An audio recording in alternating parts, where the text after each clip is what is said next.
નમસ્કાર મિત્રો, કેમ છો? મજામાં?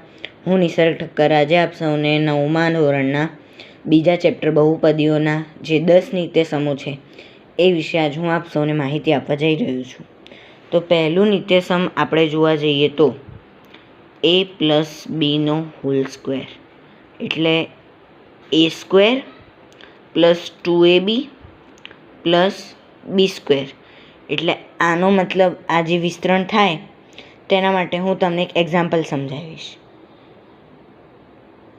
3x plus 4નો hall square. તો આમાં 3xનો સ્ક્વેર પ્લસ 2 અને આ 3x પહેલાં લેવાનું ને પછી 4 એટલે a is equal two 3x અને b is equal to 4 plus 4નો સ્ક્વેર એટલે કે b ઇઝ ઇક્વલ ટુ 4 માટે 3x સ્ક્વેર એટલે 9x square plus 2 into 3 is equal to 6 and 6 into 4 is equal to 24 એટલે આ 24x અને આ થશે 16. તો તમે જોઈ શકો છો કે આની કિંમત આપણને મળી ગઈ છે. a પ્લસ બીનો whole square is equal to a square plus 2ab plus B square. તેનો એક એક્ઝામ્પલ જોયો કે 3x પ્લસ 4 એટલે 3xનો square plus 2 into 3x into 4 plus 4નો સ્ક્વેર એટલે આની કિંમત આપણને મળી 9x square plus 24x plus 16. Okay, હવે આપણે બીજું નિત્યસમ જોવા જઈએ તો a માઇનસ બીનો હોલ સ્ક્વેર. તો આનું થશે a square minus 2ab plus B square. તો આ સેમ જ છે બટ ખાલી અહીં શું મધ્યમ પદ માઇનસ આવશે એટલે મધ્યમ પદનું જે ચિહ્ન હશે એ ખાલી એટલું માઇનસ આવશે. એટલે આનું એક આપણે એક્ઝામ્પલ જોઈએ તો 5x માઇનસ 3નો હોલ સ્ક્વેર. તો આમાં 5xનો square minus 2 into 5x minus into 3 plus 3નો સ્ક્વેર. તો આમાં 25x square minus 30x plus 9. આમાં આપણે એક ધ્યાન રાખવાનું છે કે નિત્યસમ છે પહેલો અને બીજો, એમાં મધ્યમ પદ પ્લસ અથવા તો માઇનસ હોવું જોઈએ, ના કે ત્રીજું પદ, નહીંતર આપણું નિત્યસમ વપરાઈ શકે નહીં.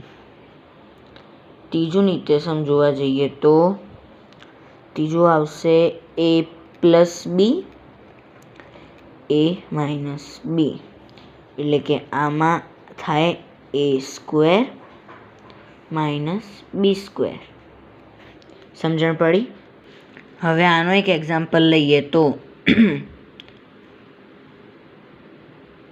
11x minus 12 means 11x plus 12 અને આ 11x minus 12 is equal to 121x square minus 144. Okay, તો આ તમે સમજી ગયા હશો કે a પ્લસ બી અને a માઇનસ બી તમે કાઉન્ટ્સ છૂટા પાડીને કરશો તો પણ આ જ જવાબ આવશે અને કાઉન્ટ્સ છૂટા પાડ્યા વગર ડાયરેક્ટ નિત્યસમનો ઉપયોગ કરશો તો પણ તમને આ જ જવાબ મળશે. હવે આ જોવા જઈએ તો આની અંદર કેવું છે કે x plus n x plus b એટલે કે ધારો કે 15 પ્લસ 2 ને 15 પ્લસ 3. હવે આપણે આનો જોઈએ વિસ્તરણ. તો આ એક્સ સ્ક્વેર લઈ લો પ્લસ a પ્લસ બી અને આ એક્સ રહ્યો એને અહીં ગુણી દો કારણ કે ax પ્લસ bx એટલે એક્સ કોમન લઈ લો પ્લસ હવે a અને b એટલે કે a multiplied by B. Okay, તો હવે આનો આપણે એક એક્ઝામ્પલ ગણીશું 10 પ્લસ 5 10 પ્લસ 3. તો હવે 10નો સ્ક્વેર. આમાં આપણે ચલવાળી કિંમત નથી લીધી કારણ કે આપણે આમાં તમે ચલ મૂકશો તો તમને ખબર પડી જ જશે એટલે મેં સાદું એક્ઝામ્પલ લીધું છે. ચલવાળું પણ હું લઈશ. +5 +3 × 10 +5 × 3, સો 100 +5 + 3 એટલે 8 એટલે 80 +15, તો આનું આપણને શું મળશે? 195. હવે આપણે એક બીજો એક્ઝામ્પલ લઈશું ચલવાળી કિંમતનો. તો આપણે હવે એક દાખલો લીધો છે કે 10x + 5 × 10x + 2. તો હવે આપણે 10x² +5 + 2 × 10x +5 × 2. હવે તમે જોઈ શકો છો, એટલે આની કિંમત આપણને શું મળશે? 100x² +7 એટલે કે આ 7 × 10x એટલે 70x +10 મળી ગયું. તો આપણે આવી રીતે કિંમતો મેળવી શકીએ છીએ.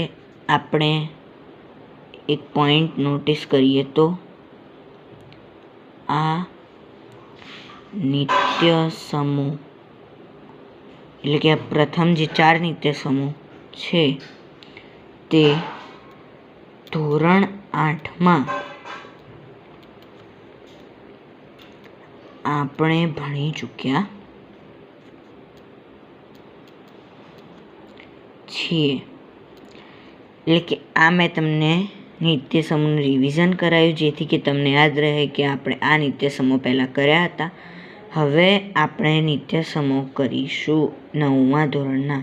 તેમાં પહેલું એટલે કે આપણા નિત્ય સમૂહનો ક્રમ 5.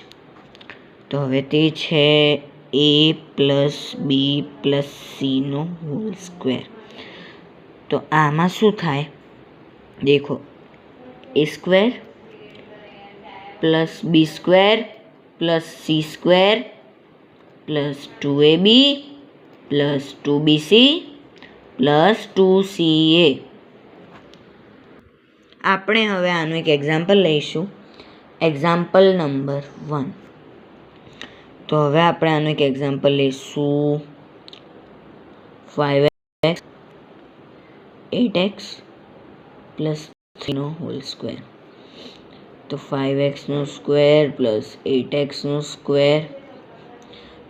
3² + 2 × 5x × 8x પ્લસ 8x લીધું +2 × 8x × 3 + 2 × 3 × 5x થાય. ઓકે. હવે સેકન્ડ સ્ટેપ. હવે આપણે આની મતલબ કિંમતો મૂકીશું. તો 25x² + 64x² + 9 + 8 × 5 = 40, 40x² એટલે 80x² થાય.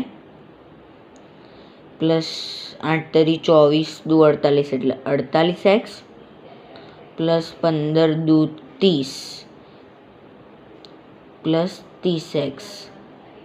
ઓકે. આપણે 5મા નિત્ય સમની કિંમત મેળવી લીધી છે. આપણે 5મો નિત્ય સમ શીખી ચૂક્યા છીએ. હવે હું તમને નેક્સ્ટ જે 5 નિત્ય સમો વધ્યા છે તે 5 નિત્ય સમો આગલા વિડીયોમાં દેખાડીશ. આપ સૌને મારા જય Jalaram. Please like, share and subscribe.